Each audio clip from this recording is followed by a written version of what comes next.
Hello and welcome to the Tough Girl Podcast, a 3-time award-winning show that aims to motivate and inspire you while increasing the amount of female role models in the media, especially in relation to adventure and physical challenges. I'm your host, Sarah Williams.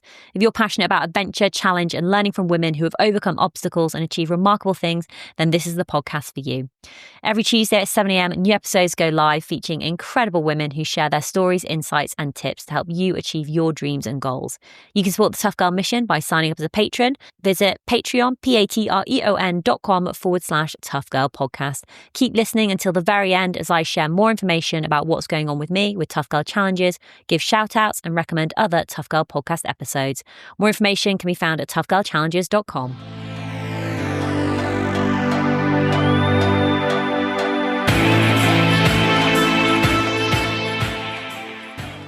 I am Renee McGregor. I am a sports dietitian, author. I guess I'm best known for my work. I do a lot of running as well, but I'm definitely best known for my work. And I guess that's changed over the years. I mean, it's very much still about helping people achieve their goals, but I think I definitely have a bit more of a speciality in female athlete health and the area of things like REDS and like general just dysfunctional relationships with food, I guess. And I'm now living up in Cumbria, which is very exciting compared to where I was a few years ago when we spoke. So we actually first spoke, I was looking at this before, we have a little chat about it, but July 26, 2016 was our first interview and the title was Renee McGregor is a leading sports and eating disorder specialist dietitian with over 15 years of experience. So add another 9 years onto that. During that episode, I mean, it was absolutely fantastic. You know, you talked to us about the difference between like a dietitian and a nutritionist and why it matters. You talked about your passion for food, how you developed your career and why it was important for you to continue your education while having young children. You talked through body image, being a role model for your daughters, your attitude. We busted some big myths, you know, do carbs make you fat, true or false? We talked about sugar, how much protein do you need? Fantastic episode. Absolutely amazing. And then we actually caught up sort of 6 months later, actually, where you'd had a new book come out. So this was December 1st, 2016, where, yes, we had two books out, Fast Fuel for Triathlon Success and Fast Fuel Food for Running Success. And then, like I mentioned, because I feel as though we've had more chats, but you did a couple of Facebook Lives for my community, the Tough Girl Tribe, which was absolutely amazing.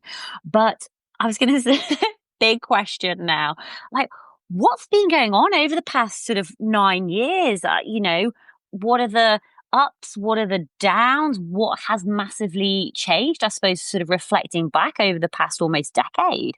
It seems quite strange when you say it like that, but it also feels a little bit sad that 9 years ago we were talking about carbs and sugar and 9 years later it's still a topic of controversy. That feels quite sad.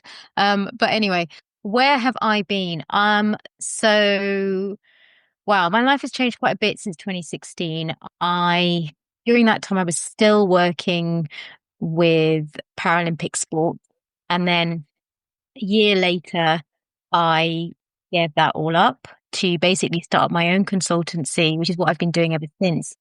So I started up, I guess, just, Renee McGregor in 2017. And that coincided with another book coming out, which was the orthorexia book. And I had no idea how that would go, but actually it's just grown and grown and grown. And, I now have a team. There's 8 of us in the team and we get referrals from a lot of kind of sports. We get a lot of referrals from sports medics and national governing bodies. And it's always generally with athletes and dancers who've just got a slightly more complicated relationship with food and I guess movement and their bodies. So that's kind of where we've specialized, although I say that and I still have a number of athletes I work with purely from a performance point of view.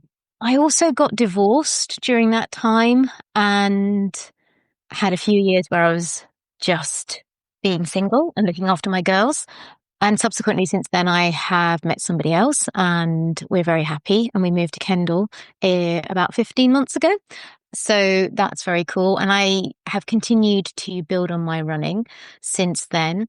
And I've written another 2 books since then. So, life is busy. And I guess it's funny, isn't it, when you stop and think, it doesn't seem that long ago, but I guess in 9 years, my life has actually changed quite considerably. And if you'd asked me 9 years ago where I thought I'd be, I'm not sure I would have been able to say that I'd be here, but I'm very happy that I am. But it's definitely been a journey. I wouldn't say that life's been straightforward because it isn't for anybody, is it? And I've definitely had ups and downs, and we had COVID in that time, which was a really, really difficult time for me personally. So yeah, that's kind of, I guess, 9 years in 2 minutes. I love it. Ups and downs and downs. How old are your children now? Yes. So my eldest is 22 and my youngest is 20. I know. It's mad, isn't it? I know. They're not even children, really. They're adults. Oh, Um, like my literally my hand is over my mouth, like because I don't know. Sometimes when people have, they always sort of stay at the same age. So I was thinking, oh, maybe they're like 15, 16, and it's like no, they're like adult women, like leading their own lives and stuff. How has it been like opening your own consultancy? Was that like quite a big step for you, or were you quite sort of ready to sort of, to do this for yourself, really?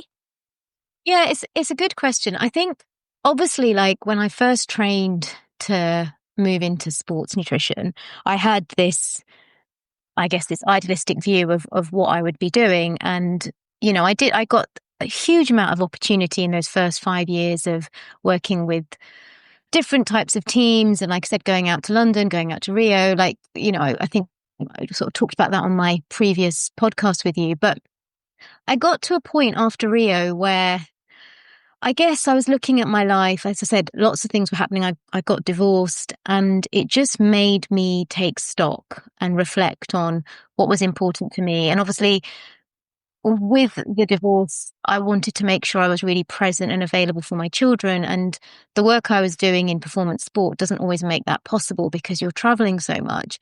But I think at the same time, what I'd come to see was that athletes are just humans like everybody else. And in performance sport, they weren't treated like humans. They were almost treated like commodities. And I felt like so many athletes were struggling with their mental health, and a lot of that often did present as issues with food and exercise and body image. And nobody was helping with that. And I was like, well, that's something I can do. Like, that's my skill set. And I wanted to help these athletes. And I think I just became more and more aware that my core values weren't aligning with working in this very, very high performance world. And I guess I started to fall out of love with it. And it was really scary to take the step away because obviously it was a regular paycheck, and I had no idea if anybody would come to me directly. But I also knew I had to change. And so I was talking to a friend this morning, actually. I think something I've learned about myself, probably in these last 9 years, is that I have a really high tolerance for distress.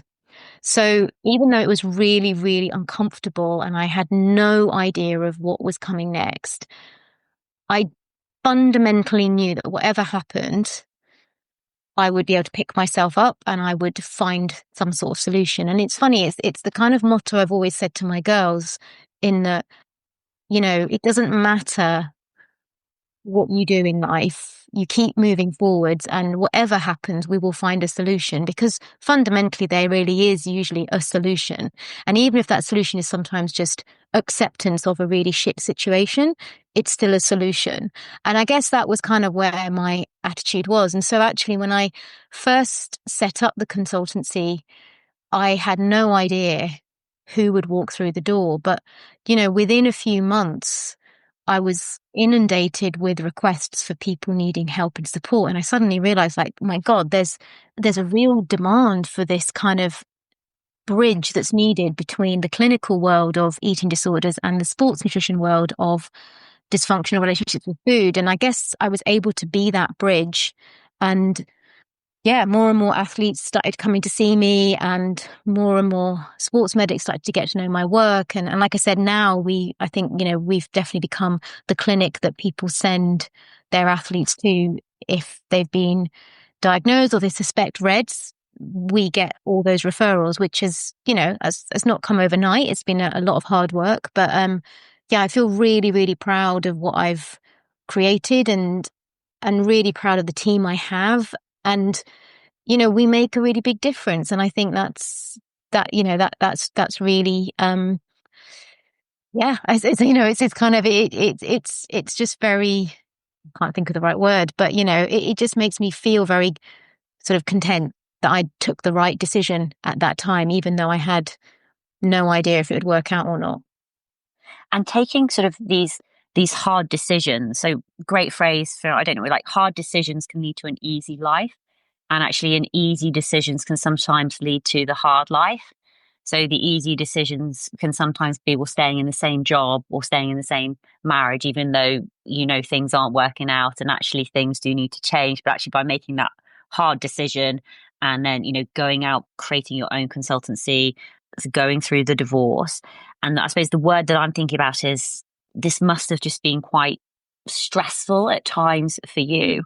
And you are a runner, and health and wellness and running is a big part of what you do.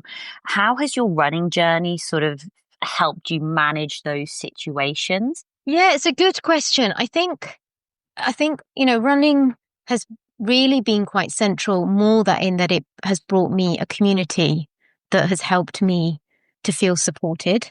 So, I've met most of my close friends, and my partner through running. And so I think that's been really important because there's a sense of that belonging. But I've also had to be really, really mindful that I didn't let running become my crux, because I think Mhm. too many of us will turn to running or any sort of exercise as a way of avoidance, right? So when life feels hard, we don't want to feel that. We want to remove ourselves from feeling those really difficult emotions, and running can be a very easy way of doing that. And I was I'm very aware that my client group are usually individuals who are stuck in a bit of a cycle of avoidance, whether that's using food as a way of avoiding difficult emotions, using exercise as a way of avoiding difficult emotions, or projecting their insecurities onto their body.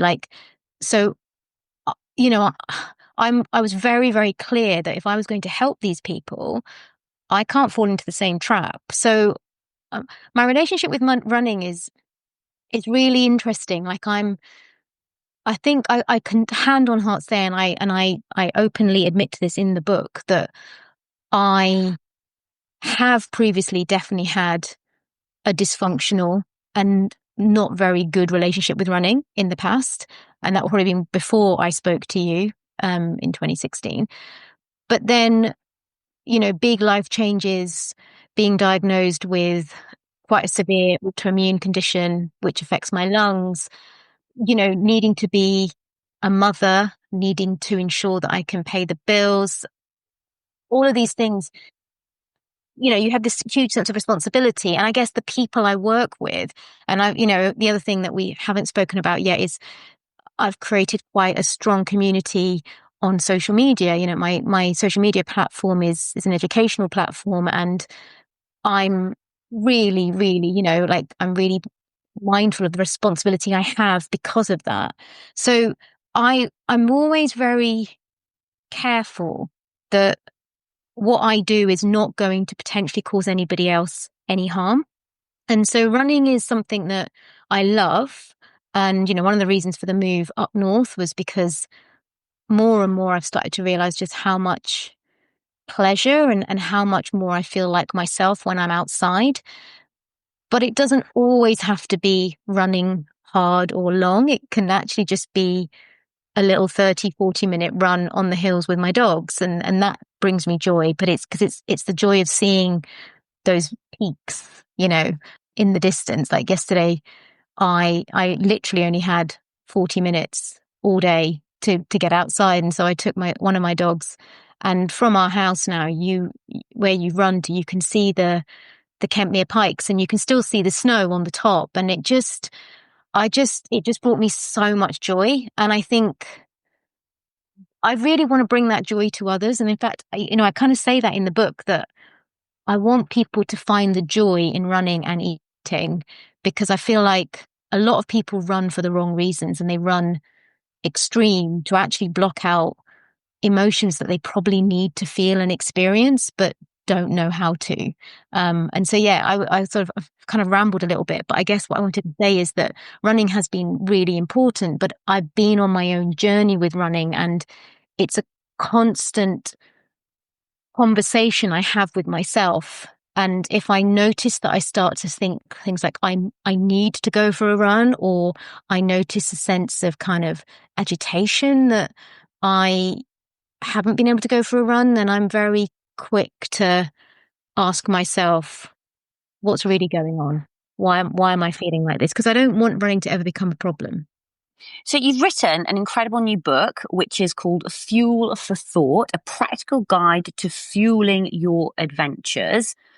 Talk us more about this book, where the idea came from, and why you felt you needed to get this information out there.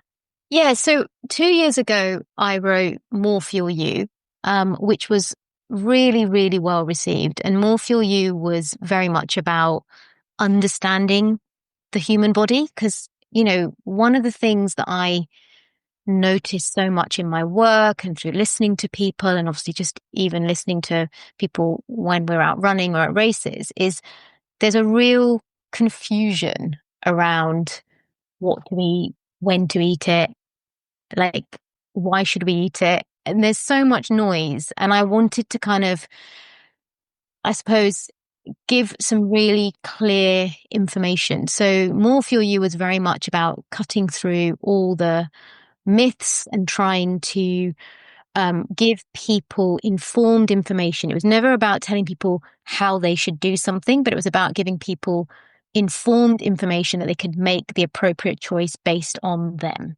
And it was really, really, really well received. And the feedback we got was, this is amazing. Really love this book. Really informative. It's changed my relationship with food, which was, really important for me. But people wanted more. They wanted more kind of practical advice, and they wanted a little bit more about my own journey with food and running.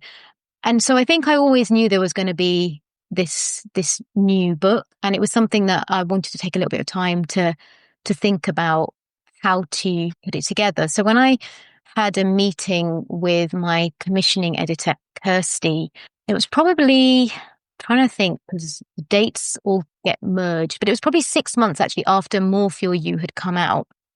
I remember we were chatting about it, and he was like, we need to make it a really practical book. And I was like, yeah, I agree. And so I sort of we had this like brainstorming session, and I started the brainstorming session very much with like an A to Z of foods that are really accessible and everybody can get their hands on. It wasn't weird and wonderful ingredients. Because one thing that really irritates me is there's quite a lot of running books out there. There's a lot of kind of books around activity out there, and there's a lot of people who have put recipes and things in them, but they all appear to come from a very similar kind of background of high privilege, and so never really think about the cost of living or how expensive food can be. And actually I want to always be accessible. I come from a working class background. That's, I grew up in a flat above a shop in a council estate. So I know what it's like to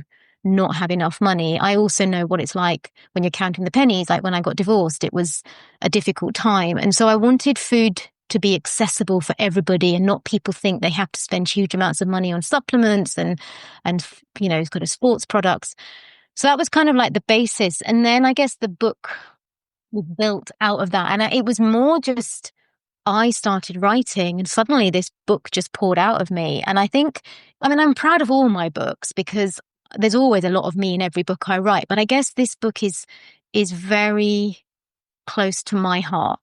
There's a lot in there about me, as in, like I said, my journey with running, my journey with food, my journey as a dietitian, and how I've ended up working with all these amazing athletes and what I've learned along the way.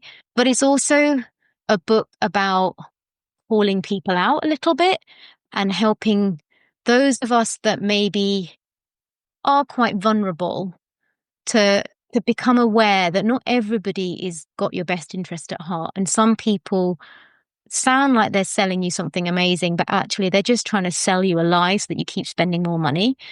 So it's a really practical book. There's lots of recipes, like recipes that I use every day in my, we make in our kitchen. There's lots of top tips. There's tips from when I've been crewing at world championships, tips when I've been racing in the altitude, in Nepal. There's lots of things I've learned, like I said, in both my personal and my professional journey. So things that you're not going to pick up anywhere else because they don't exist in a textbook, basically. I really hope people like it because I've put a lot of me in there, and it was really quite uncomfortable to write because I don't like I don't like sharing much about myself.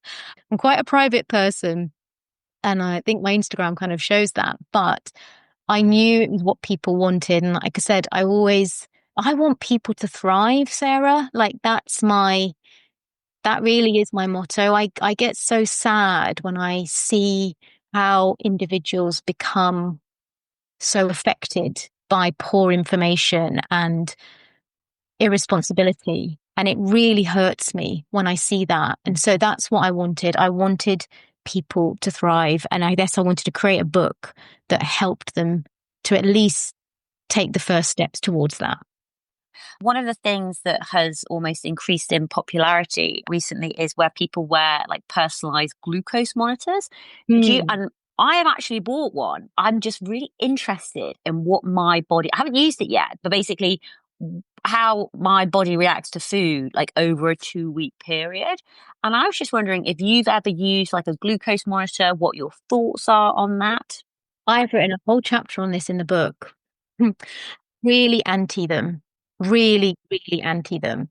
And I'm quite angry about the companies that are putting this information out there because food is not the only thing that affects our blood glucose levels. Dehydration, stress, menstrual cycle, poor sleep, all of these things also affect our blood sugar levels. So it's giving you a false reading if you think that, testing what you eat is going to give you a day-to-day measurement because it's not taking into account any of those other aspects of lifestyle that influence our blood sugars. It's also creating huge amounts of anxiety because fundamentally we know that individuals who don't have diabetes, their blood sugars will sit out of the normal range from time to time on a daily basis without any negative effects on our health. And yet this continuous monitoring is creating so much scaremongering that people are panicking about, oh my God, if I eat that, it causes this response without thinking about, well, actually, I've been to the gym, and actually going to the gym, exercise in itself has a kind of, an effect on our blood glucose. So I'm really, really anti them. And I think, they have a place in the clinical world, particularly for people who have got diabetes, but there's no place for them in the normal, healthy individuals. And particularly, we shouldn't be using them if we're physically very active because exercise has its own response that can get really confusing if we don't understand it. Oh, this is fascinating. Thank you so much for sharing that. That is absolutely amazing. I'm going to have what I thought was like a bit of a health month. Like I'm almost like not, what's the word? I'm just generally just quite interested just to see, I suppose, like what happens. Like, cause I'm quite happy with like my weight and my body and all those things. So I think I'm coming at it from a good place and more just like, I just almost want to test it out because you're going to hate my next question.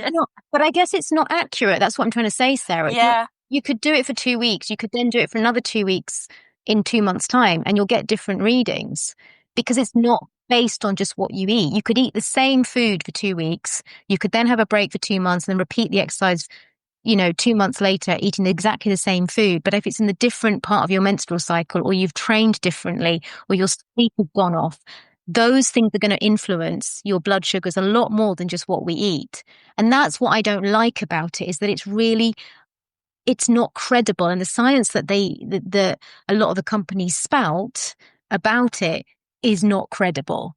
And it's, I just think it's feeding people a lie, and it costs quite a lot of money. So it's not something I would ever encourage anybody to do at all, because it doesn't really tell you anything we don't already really know about the human body, that, yeah, our blood sugars go up and they come down. It's as simple as that. Like, that happens to us all. The only time it's really useful is for people who are diabetic and probably need to keep a slightly closer eye. But even then, like, I've had quite a few runners I've worked with recently who are diabetic, and they've said, again, it's just caused them more stress than anything else, because we know with diabetes, for example, that, you have to kind of monitor your blood sugars. But again, running has an influence over your blood sugars. Initially, you get a high, and then actually you get this delayed reaction where you get a bit of a low. It's like, it's appreciating that the human body has its own, it has its own homeostatic control. The human body knows what it's doing. It doesn't need to be monitored so closely. And I think it's just another way that people can get anxious about their health. And it's just another way of other people making money off those that are vulnerable. And that's what I don't like about it. Yeah. You're going to hate this next question. I don't think you're going to like it, but I'm going to ask it anyway. I'm almost embarrassed to ask it.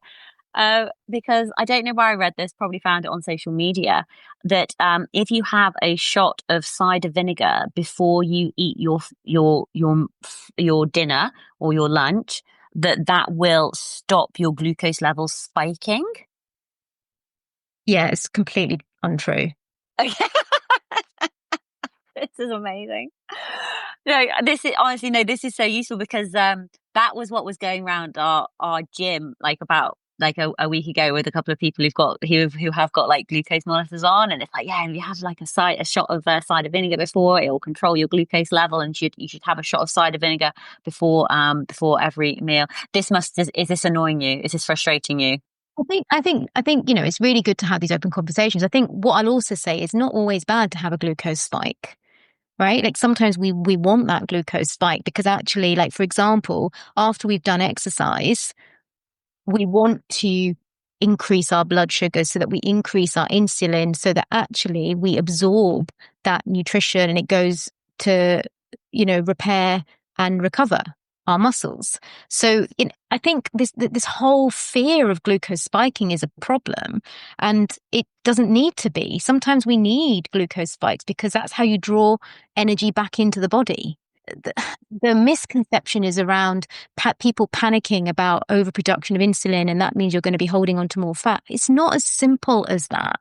Like, the human body is really, really interesting. It's this incredible feat of engineering that knows exactly what to do. And yeah, if we consume too much, even on a given day, we will be in this constant state of flux. It doesn't mean that immediately, our fat cells swell up and we suddenly put weight on. That's not how it works. It's very much that the body kind of sits there in this state of flux, and it's actually the changes that occur over the course of several weeks that help, kind of determine where your weight goes. So the reason why most people who don't worry about their weight is because they often trust their bodies, and they listen to their bodies, and they react to their bodies and respond. And so actually their bodies knows what they're doing. I'll definitely have days where I probably do eat a bit too much chocolate, but then I'll obviously have other days where, I don't eat quite as much. And over the course of a month, it balances out. And lo and behold, over 20 years, my weight hasn't really changed. Like, I think it's being able to trust the body. And I just feel like we've lost sight of that. We've got so many monitoring tools. We've got so many people trying to almost micromanage our bodies. And it's like, life's too short.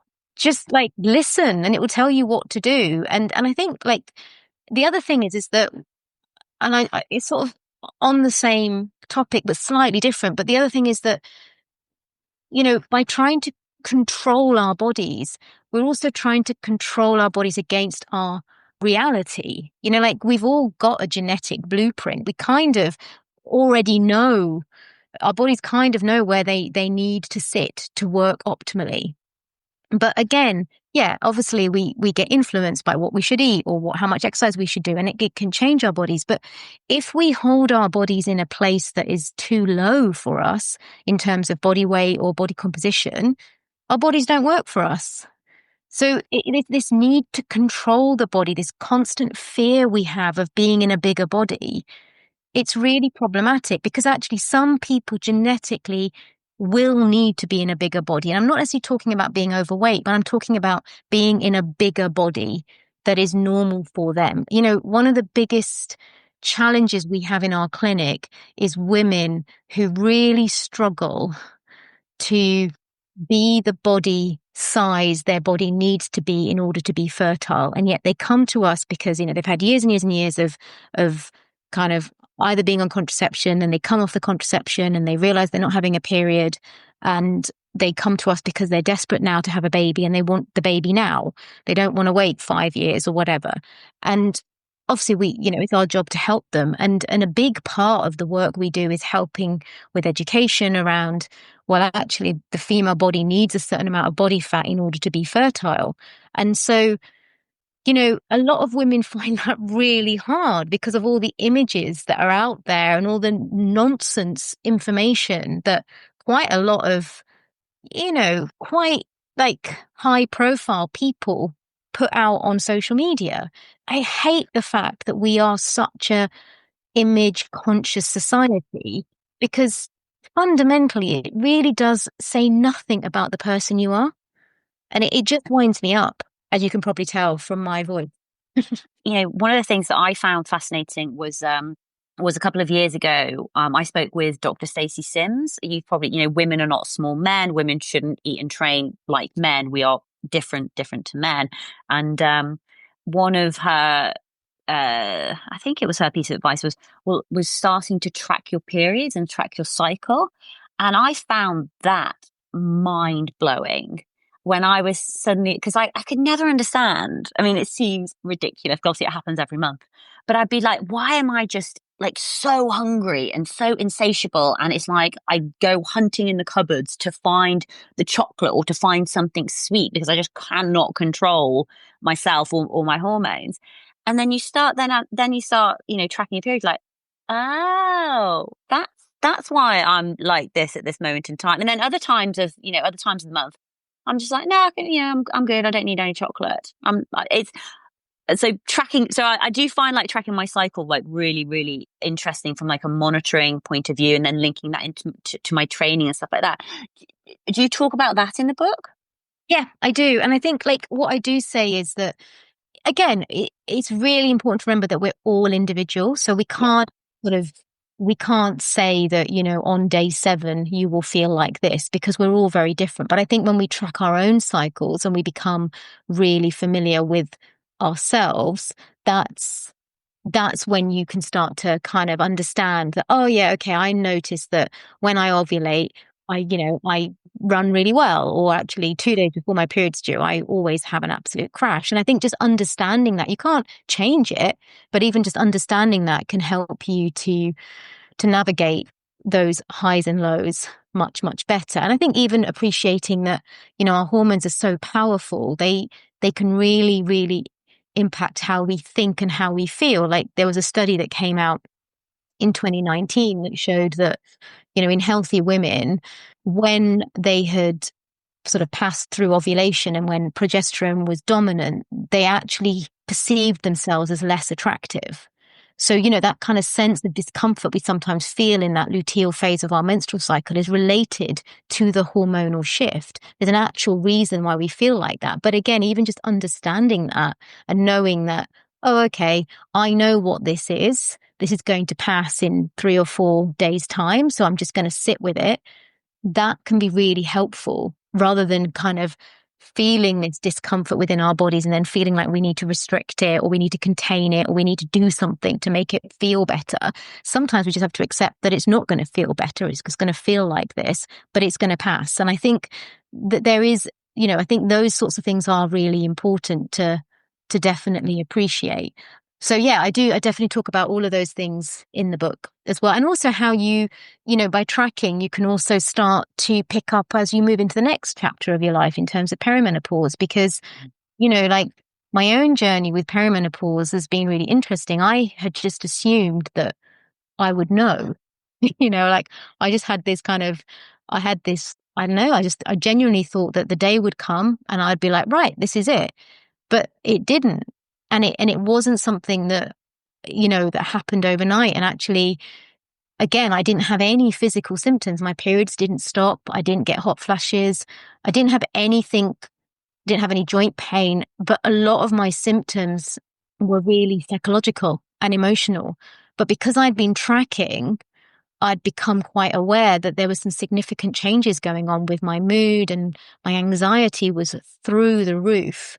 And I I was like, I wonder if this could be the start of something. And I went to my GP and she was like, yeah, these are very, very common symptoms. You wouldn't know it because people don't talk about it, but these are very common symptoms. And I think we should try a little bit of HRT. And I said, what, even though I've got periods? And she goes, yeah, even though you've got periods. And I was like, oh, okay.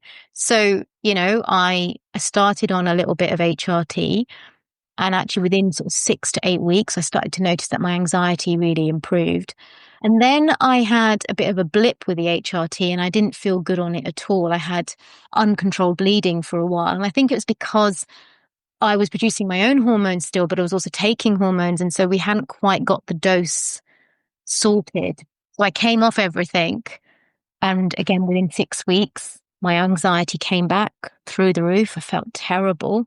So I knew then, it was almost like a certainty. Okay, I know that I do need some help, but I also know that probably because I'm quite active, because I eat well, I'm also probably still producing certain amounts of hormones myself, but just not in the numbers that I normally needed to maintain that kind of regularity. And so, I went back on HRT, but I'm on a very, very, very low dose now that works for me. And I'm not saying this is what people should do. I'm just kind of wanted to share that because I think it's not for everybody. HRT is not necessary for everybody who goes through perimenopause, but I think it's also appreciating that there's no one dose that's going to be right for everybody. So we have to adjust and don't give up on yourself. Because I think that's the thing, is that if I hadn't have had such a supportive GP and I hadn't done enough of my own research in it and I wasn't working with women with perimenopause, I probably wouldn't have known as much as I did.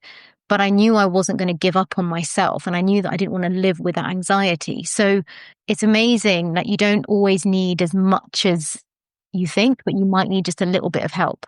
And sometimes you don't need anything. You just need to change your lifestyle. So I think, I talk about the perimenopause and the menopause in the book as well, just because I would think it's such an important part of being a woman. And so many women like myself who are in our late 40s are going through it and want to continue running for as long as possible, or at least continue being active for as long as possible. And so I think we can't not include it in a book. I think this is one of the things that people really appreciate about you and your work is your willingness to share and to go there and to share almost what some people might perceive as quite like awkward conversations, talking about like perimenopause and menopause and HRT and actually dealing with anxiety. And it just doesn't get discussed enough. And you've also shared more. There's a new film out called Unfiltered. Do you want to share more about Unfiltered, how it came about, what people can expect from it? Yeah, I mean, so I never set out to be a film star, or even to even be the subject of a documentary ever. I've always, I've done, as you know, I think when I spoke to you last, I probably had done the Freddie Flintoff documentary. Yes, you had. Yeah, yeah. I'd done little bits and pieces like that. And actually, this is how this came about, was I had been the expert on Jenny Tuff's solo film, because she also spoke very much about Reds and she wanted me on the film. And that's a funny story in itself, which I will share because I know she won't mind. So Jenny, I think most people will know who Jenny is. And obviously Jenny talked quite openly about her adventures, but also her experiences on social media, and particularly through COVID. She was, going through some tough things. And I remember reaching out to her and just kind of not from a Red's point of view, just to kind of like stay strong, like you're an amazing woman, don't let things get you down. And we started having this like little DM kind of conversation, nothing too deep, but we just sort of started having a chat. And then she started talking a little bit more about her Reds, and I kind of was like, if you want to talk about it, I'm here. I'm happy to help you. And this was COVID. This was a horrible time for everybody. So you're always going to be nice. You want to help as many people as you can. And her film then obviously was being made by Summit Fever. And I remember getting this email from Ellie, one half of Summit Fever, Ellie Green, and she emailed me saying, hope you don't mind. Damien Hall gave me your details. So Damien Hall is my coach, and he's a very good friend, but he'd also done a lot of work with Summit Fever, and he's very good friends with Summit Fever. So he'd given them my contact because apparently Jenny had specifically asked for me to be the expert. She goes, I doubt Renee will agree. She's probably really busy, but this is who I'd like to be the kind of expert commentary. And so Ellie had emailed me, and I'm sitting there going, oh my God, this is like Summit Fever. This is Jenny Tough. Oh my God. Like, like proper, like, oh my. Yeah. And I was like, is this for real? So I was like, email back going, yeah, of course I'd be happy to be interviewed. Yeah, no problem. All good. So we arranged this interview at my cottage at the time. So, Ellie and Matt from Summit Fever turn up, and I'm like, hi, hi, hi. And then literally 5 minutes later, Jenny Tough turns up, and I'm like, oh my God, Jenny Tough is stood in my kitchen. And I'm stood there going, I can't believe this is happening. She says, like, we've become very good friends since then. And she says she was also having a moment going, oh my God, I'm sat in Renee McGregor's kitchen. It's so funny when we talk about it. But we were both a little bit like fangirled and a bit like, oh my God, this is really weird. But it was such a lovely afternoon of filming. Like I'm not joking. We sat around a table, my kitchen table, and the three of us just chatted. So I was only on the film for about 2 minutes, but we chatted for about 6 hours about women, about bodies, about like Reds and all that kind of thing. So that was kind of the start of my relationship with both Jenny and Ellie, and we soon became really close friends. And subsequently, we've done lots of things together. We did the Cumbrian Way about 18 months ago together. And it was on that Cumbrian Way trip, Ellie was like, we were talking about, being a woman, and both were asking me lots of questions. And then afterwards, Ellie said to me, she goes, I'd really like to make a film about women. And I'd like to make a film about women and mothers and like women having it all. And do you think it's possible? And I said, cool, that sounds great. And she goes, I'd really like you to be in it. And I was like, yeah, cool, that's fine. Thinking, it was just going to be, again, a 5-minute job of me being one of these many women.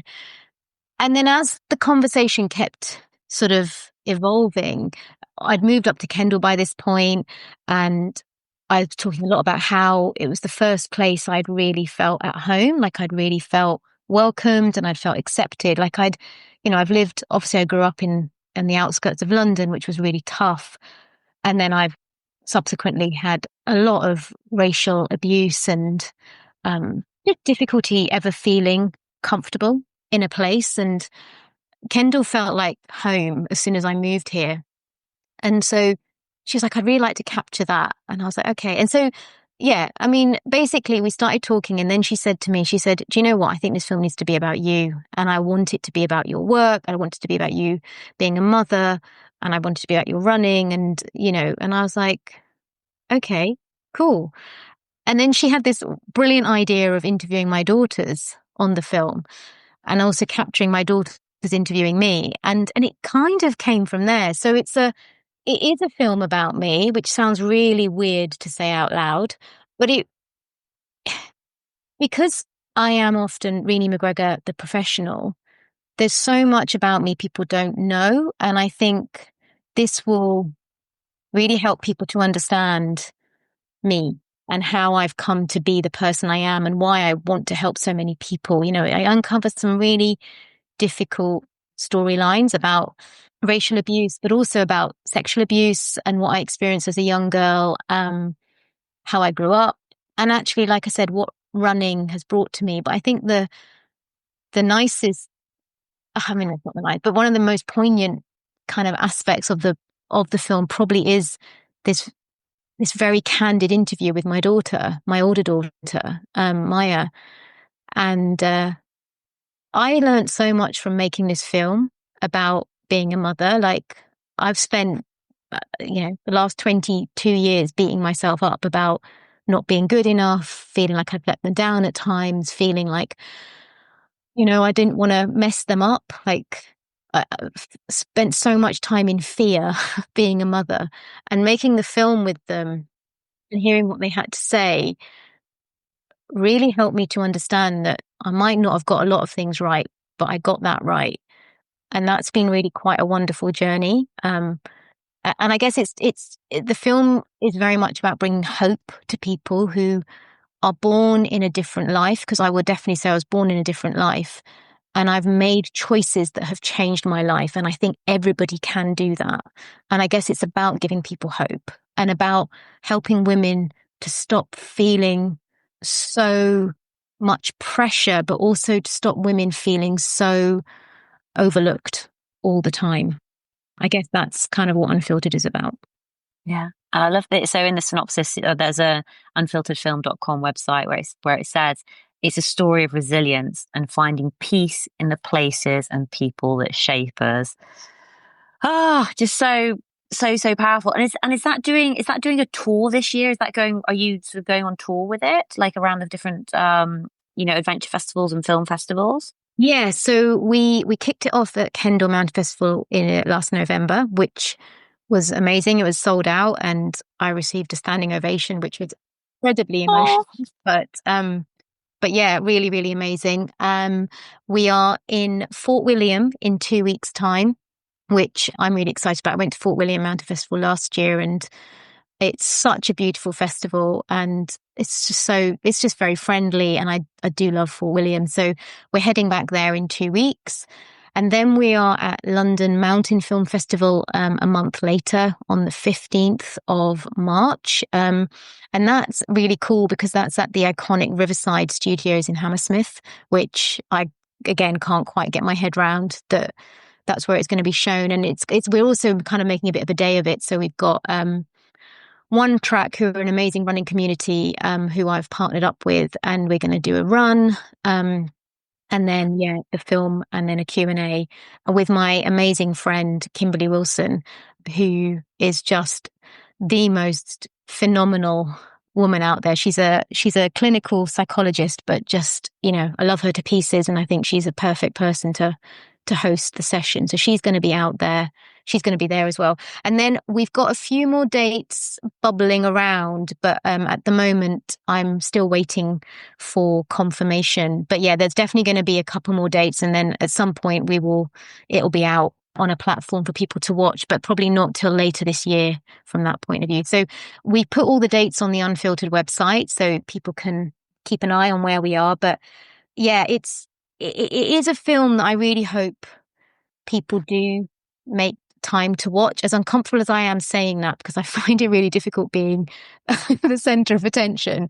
I do know from the feedback I've already had that it has given a lot to people, and that's what it was there for, to be honest.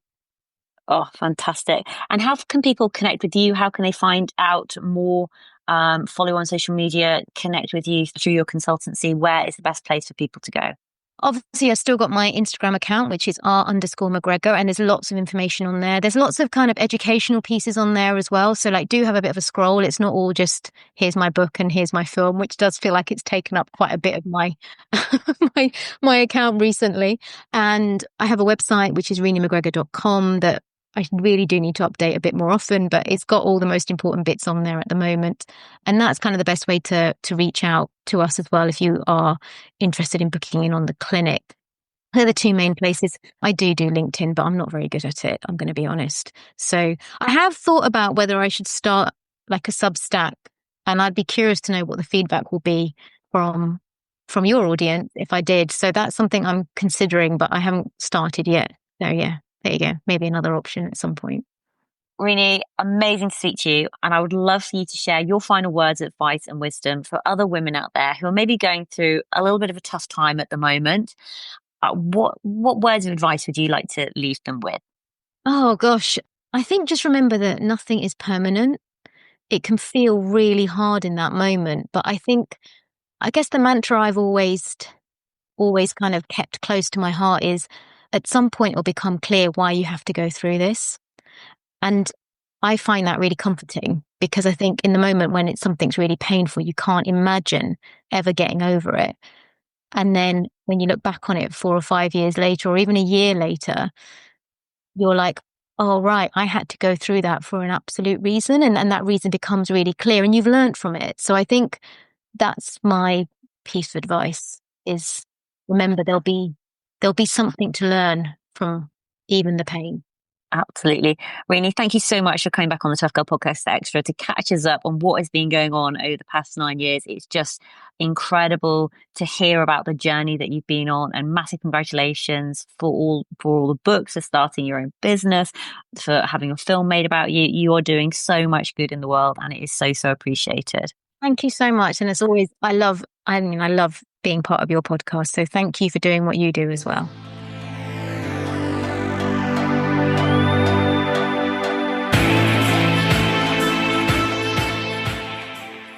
Hey, tribe, how you're doing? I hope you are doing super well. I cannot believe that we are coming to the end of February and it is going to be March soon. Do you know what? Bring on spring, bring on blue skies, bring on the sunshine. I am so ready for it. Massive thank you to Renee. She's just such an incredible woman. And it's so amazing to see what she has continued to achieve over the past sort of 9 years. If you haven't listened to the first 2 episodes that I mentioned when we first spoke with Renee back in 2016, please do go and give them a listen. Well worth listening to. The content is evergreen. Go and check out Renee's books as well on her website. All of the links are in the show notes at toughgirlchallenges.com. So a couple of things I just wanted to mention. So during that episode, I mentioned that I actually bought a glucose monitor and I've actually worn it now. And it's quite interesting. And I completely agree with everything that Renee is saying. Personally, I just, in my head, I thought my glucose was going to be up and down, up and down, up and down. It was so steady. Surprisingly just so consistent and so steady, maybe a little bit high.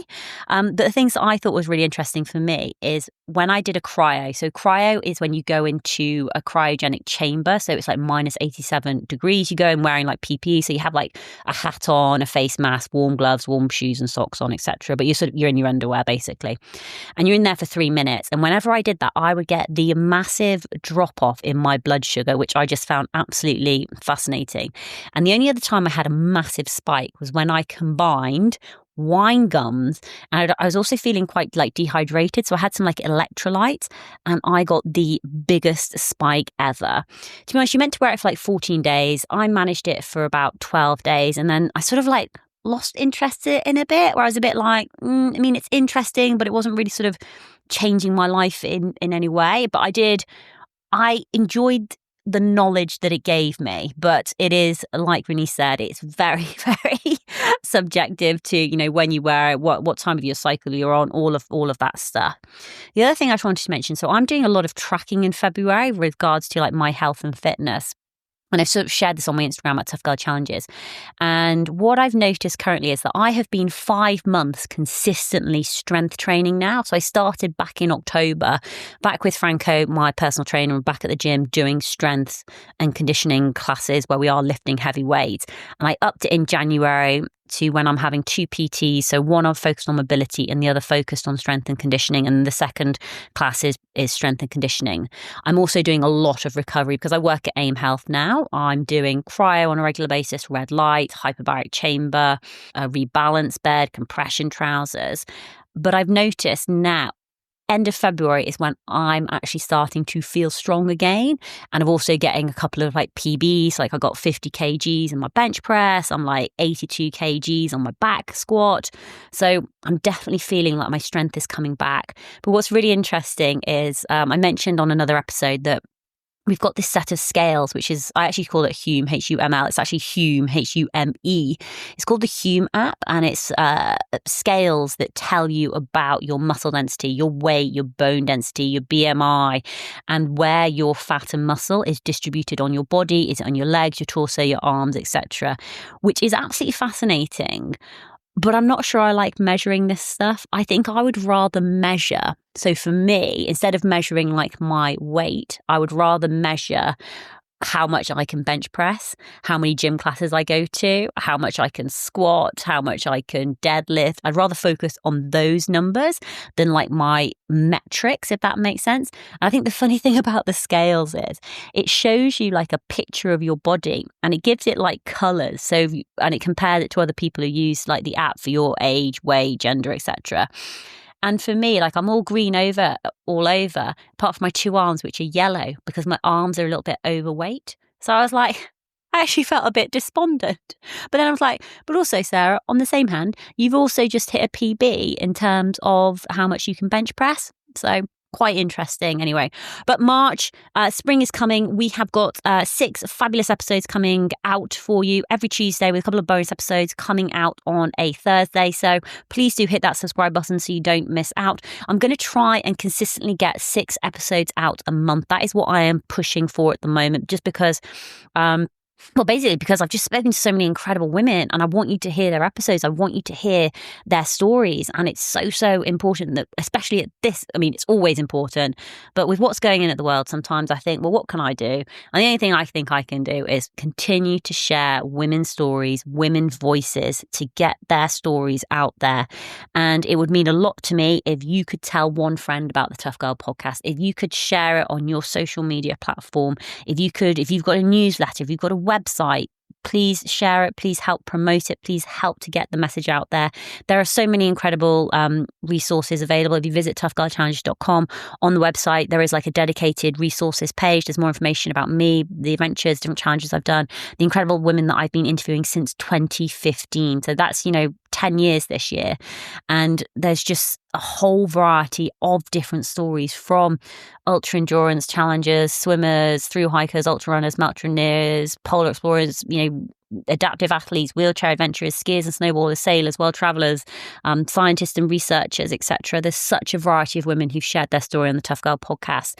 I do want to say a massive thank you to the incredible patrons, the women and men out there who are supporting the mission to increase the amount of female role models in the media, especially in relation to adventures and challenges. Having your monthly support every single month, honest, it just makes such a big difference having a regular source of income coming in. It really does take the pressure off me having to earn extra money. I mean, I do try and earn extra money. I have to earn extra money. So I am working another job at the moment, which is super helpful and amazing. But thank you for being my patron. Thank you for supporting the work that I do. The content will continue to be free. I think it's just so important as a resource. And so if you are in a financially stable position at the moment and you can contribute, £5, £10 a month makes the world of difference. So please do consider paying it forward. Thank you again for listening. And all that's left for me to say is, wherever you are, whatever you are doing, give it your all, give it 110%, get after it, go for it, believe in yourself, because I believe in you. Take care, lots of love, and I'll speak to you soon. Bye.